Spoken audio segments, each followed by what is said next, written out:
Friends, இன்னைக்கு நம்ம முளைக்கீரை சாம்பார் எப்படி வைக்கிறதுன்னு பார்க்க போகிறோம். கிராமத்து ஸ்டைலில் வாங்க பார்க்கலாம்.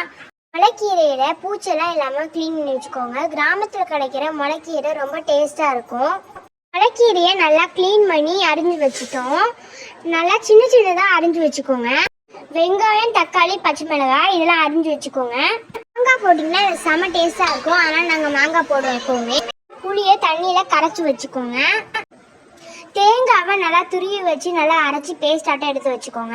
ஒரு பாத்திரத்துல தண்ணி விட்டு பருப்பை நல்லா வேக வச்சு எடுத்துக்கோங்க. இப்ப பருப்புல வெங்காயம், தக்காளி போட்டு வேக வச்சுக்கோங்க. கிளீன் பண்ணி வச்ச கீரையை நல்லா தண்ணியில அலசி நல்லா அது கூட சேர்த்துக்கோங்க. இப்ப அதில் தேவையான அளவு மிளகாய் தூள் சேர்த்துக்கோங்க. நல்லா கொதிச்சு வர நேரத்துல மாங்காய் சேர்த்துக்கோங்க. இப்ப காஞ்ச மிளகாயை எண்ணெயில போட்டு தாளிச்சு நல்லா அது கூட சேர்த்துக்கோங்க. நல்லா டேஸ்ட் செமையா இருக்கும். அவ்வளோதான், நம்மளோட டேஸ்டியான முளைக்கீரை சாம்பார் ரெடி. நீங்களும் ட்ரை பண்ணி பாருங்கள். தேங்க்யூ.